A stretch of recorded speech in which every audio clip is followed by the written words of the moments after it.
television. It shouldn't be in the playroom with the kids. Try to keep it in a place of peace. So if you've got an altar or you have a room where you do this kind of meditation and spiritual work, try to keep it there. People sometimes think, oh, I need to keep it wrapped in satin or silk, or I need to put it in a wooden box. Those are all great things. You can do that. But how many people in this room have every single Doreen Virtue angel deck? Yeah. Do you know how many wooden boxes that is? Not to mention the fact that once it's in the wooden box, you don't know which deck is in which box anymore. So I just keep it in the regular box. I cleanse, clear the box, and I keep it in that. And that way I always know which Doreen Virtue deck I'm looking for, which one I can touch. Another thing is shuffling. That's gorgeous. I love that. That's absolutely beautiful. That sparkles like my shirt.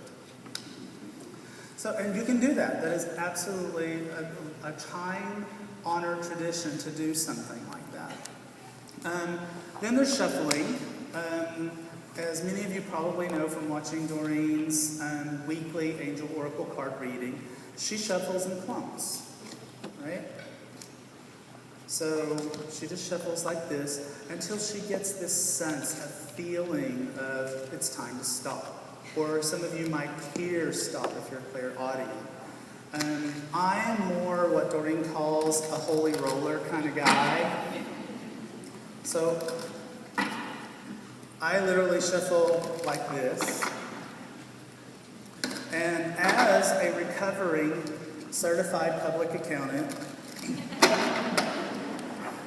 I hear a number in my head. And so I might hear 4. And if so, to me that means it's time to shuffle 4 times and it's time to stop.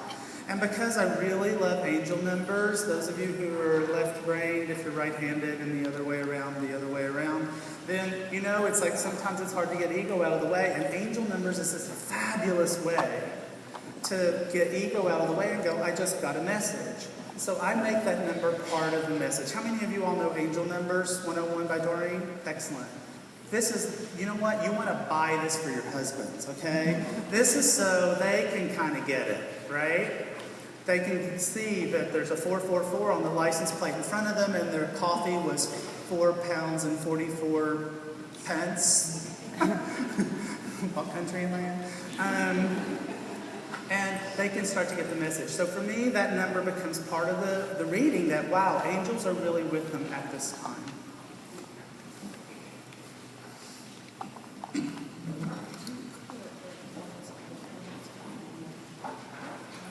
The ones that are in order? Yeah. I think it's behind.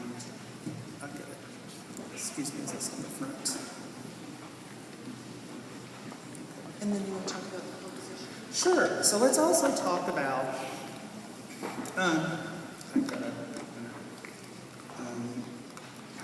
so now we're going to talk about who knows something about tarot cards in here. Okay. Now I need to make sure. Who knows something about tarot cards in here? Did the number go up? Yeah, see? Sorry. I was born in this little place called Knoxville, Tennessee, in the United States of America. And we call it tarot there. And so then I go to other countries and I say tarot and people don't know what I'm talking about. And I promise not to talk that way today.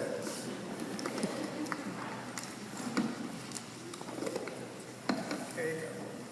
So, for those of you who do, and for those of you who don't know something about tarot, tarot is made up of 5 suits, all right? And this is in a thimble, all right? This is a thimble full of information. The first suit is called the Major Arcana. And the Major Arcana has 21 cards in it that starts with the number 0. And it's often called the Dreamer's Journey in our deck. And it's all the major life experiences that can happen for people. If you do a reading for someone and there are a lot of Major Arcana cards, then you can know they are going through some pretty big, significant changes in their lives. What they're coming to you for is is not just the mundane day-to-day stuff. This is serious, significant, important stuff. It can be very joyful, wonderful, amazing stuff, like getting married, having a child, changing their career, realizing that they've finished in one aspect of their life and they're ready to go on to something new and exciting. But it's big stuff, all right? And all of those things that I just mentioned are in the major arcana, all of those big steps in our lives. The other 4 suits are made up of 14 cards each. It'll remind you very much of regular playing cards, as there are cards ace through 10, which are called the pip cards, P-I-P, pip cards. And then there are 4 court cards of page, knight, queen, and heir. So the first suit is the fire suit. When we went to create Angel Tarot cards, traditional Tarot has pentacles. Well, I've almost forgotten. I've erased it now. Wands, swords, cups and coins. And we didn't want the swords. Well, you can't get rid of one and not get rid of all of them. So we decided that because in traditional Tarot it was normal for them to be attributed to the fire, water, earth, and air elements, that we would just do that. So this is the old wand suit. We've named it fire. It's about creativity, passion, career, things that you feel truly, amazingly drawn to. It's where you take action. All right? Now, there were icons, right? In the old suits, there were the swords and the wands and the pentacles. Well, now we chose new ones. So for this suit, we chose dragons, friendly dragons, okay? One step up from Barney, but a long way down from the fire-breathing mean people, okay? So, but just one step up from Barney, okay? Very friendly dragons, safe dragons. And genies. There are a few genies in there. I don't know why. Why would that be? I don't know. Okay. So, next we have the water suit. Now this is about emotion. All right? Family, friendships, falling in love. All of those rich, meaningful experiences of the heart that come into our lives. It's a very spiritual suit, psychic, intuitive. These things are in this particular suit.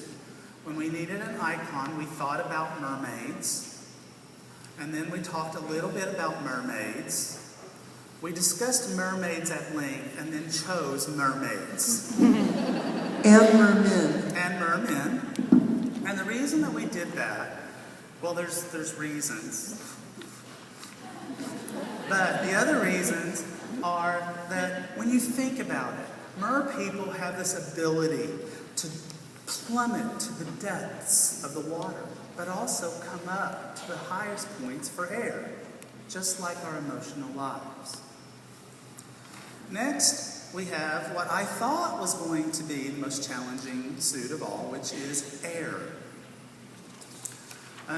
Some of the most challenging cards in traditional Tarot are in the air suit. Well, that's because this is the suit of intellect, ideas. Well, where do most of our fears and worries come from? Up here.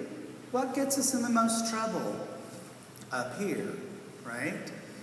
So, I thought, wow, this is going to be really challenging to make it accessible to people, because that's what we wanted to do with Tarot.